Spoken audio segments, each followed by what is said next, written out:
We just knew we had to get through the course as fast as we could and make sure that we complete as many obstacles as we could. With the tasks, we didn't really know what to expect, so we just prepared for them. And then after seeing some of the riders run this morning, we decided to bypass the tasks because it seemed like it was just taking them too long. So we're just going to try to get through as many obstacles as we can.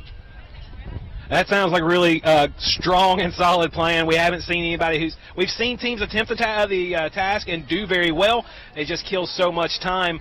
That's not really a problem here for Colorado Denver as they're making their way through the course. As they're wrapping up and they're getting ready to come down the home stretch, let's throw it back to Camille. Camille, with our next team, who do we have? All right, Brian, we have the Parish Episcopal School from Dallas, Texas. And tell us your name. I'm Wesley Dodson. I'm Emma Eads. Awesome, awesome. Tell me a little bit about your design and how you trained for this course. Well, this year's design, we went with a side-by-side. Usually we do a long one that we have to fold up.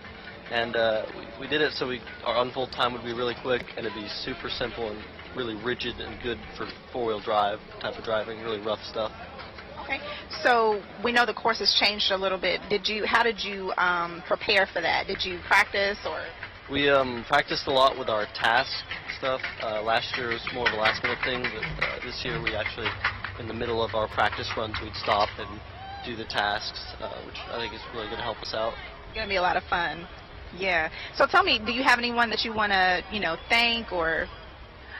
Yes, we want to thank our sponsors, American Waterjet, Trucks Outfitters, who spray painted our wheels, and the KSA bike. Awesome, awesome. Well, you guys have a good time out there and good luck, okay? All right, Brian. University of Colorado Denver has passed the course in under 5 minutes. They bypassed all the tasks. They bypassed a few obstacles, but they did make great time. So we just talked with Parish Episcopal School down at the start-finish line. Let's go ahead and bring in Soham. Soham is a member of the team. So tell us a little bit about some of the obstacles you guys had to overcome before you got to today's obstacles in your Rover. Yeah. So a major one was a few weeks ago. We were trying to go up a hill to practice with Martian Butte, and our axles all bent, actually. So we ended up in under a week having to take out all the axles, fix everything, and put it all back together in such a way that it wouldn't get bent on the course. Looks like your team has taken off. And going over the first obstacle right now, so you guys knew about the obstacles. You knew what you'd have to come up against. What are some things you decided ahead of time, hey, we're going to bypass that altogether? Initially, we had actually decided to bypass the Martian Butte, but we think we might do that now. But the lunar crater, it takes so much time that we're thinking about bypassing that entirely. All right, Soham, did you just see this on the monitor while we just had our male drivers? Looks like his pedals have just come off completely. Is that something that he can fix on the course, or is that going to be something for tomorrow? No, it will be something for tomorrow. Those were welded on, actually. Wow, so that was a quick race for Parish Episcopal Team 1. They may stay out on the course, go ahead and try to figure out, get a lay of the land. They can still have their female driver on, and the men, but 50-some-odd seconds into the race, looks like Parish Episcopal has had a pretty catastrophic failure. So, I'm just looking at this right now. Immediate thoughts, what adjustments are you making tomorrow? What are the top few things you have to do to make sure you're on the course longer tomorrow? First thing is just the pedals, attaching them. We need to make sure they're on a lot stronger than they were this time. I think that's just going to be welding it more strongly and testing it a lot more to make sure that it won't come off when we go over something like that when we push a little bit harder than we have. It's really surprising for a team like Parish Episcopal to have this big of a failure this early in the race.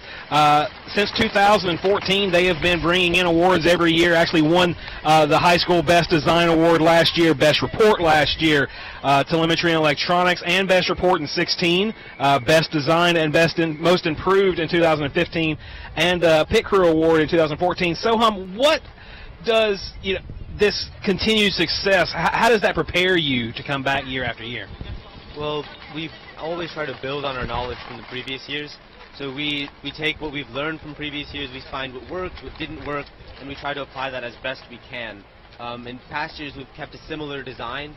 This year, we tried to use what we learned from that design and apply it to an entirely new design with this one that fits within a 5 foot by 5 foot cube. So while we try to continue with what we know, we also try to innovate and do something new every year as well.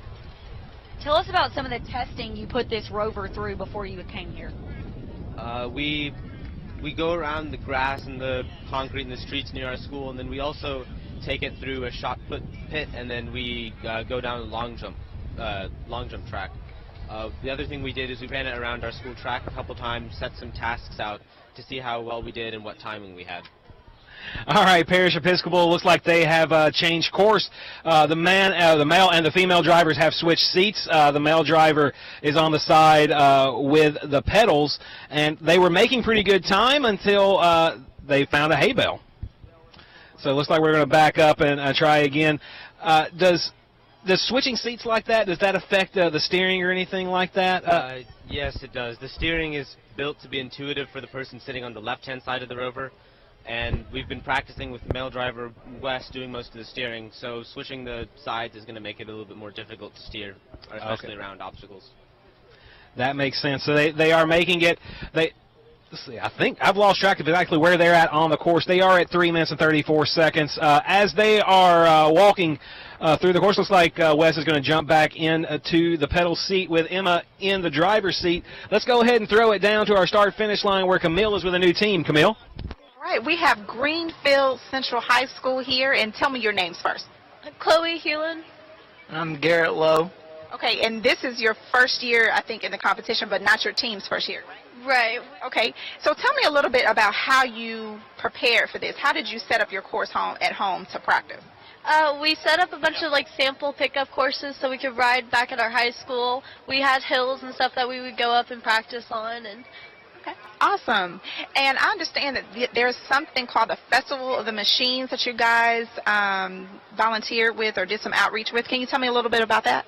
yeah, we went to Conner Prairie at Indiana, and we went and basically talked to a bunch of children about what we do. We gave them rides on our social rover, and we would show them, we would build rockets with them and shoot them off. We had our own little thing to shoot it off. We built beams and explained what they do in space. And that is awesome, awesome. Is there anyone that you would like to thank, any sponsors or anything? We'd like to thank Scott Klein and Beth Miller for all that they've done for us. Okay, awesome. Well, you guys have a great time and good luck out there. All right.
All right, Greenfield Central High School Team 2 has just gone out on the course. We're going to bring in Cole Lacey from Greenfield. Cole? Hi. Hey, Cole, how you doing, man? Doing good. Good. Hey, thanks for joining us. Your team's out there on the course. We know we've seen a lot of teams kind of struggle with the different challenges and the tasks and time. What's your strategy for tackling this? Mainly, it's just open communication between the two drivers. We like to try to make sure that we know what's going on a lot. For instance, this time we're doing the High Butte, and we're just going to skip the first 2 hills afterwards. And it was just a matter of whether or not you think you could get over it. If you were struggling on the first hill, then you don't go over the other 2. And with the times that are going on today, we're just not going to even attempt them. So we saw some of your teammates out with microphones analyzing the course. You guys have been keeping a pretty close eye on how the other teams are doing today so far.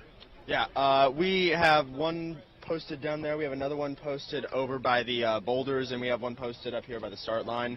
We're just trying to get a feel of what the course is like today because this thing has been eating people alive today. Absolutely. So get a good run in today, kind of get a feel for the course, see what you can adjust for and tackle for tomorrow. Now, for you, what's been the most fun part of this whole process? The whole entire Rover process, mainly just designing and working with people because we've had to take a lot of freshmen and sophomores that haven't had a lot of engineering experience and just teach them and tell them what's going on. These are freshmen and sophomores in high school doing engineering experience. We're looking at the monitor right now, see one of your teams working on that. It looks like the instrument deployment. Yep. So we decided to do the instrument deployment and the flag deployment if we had enough time.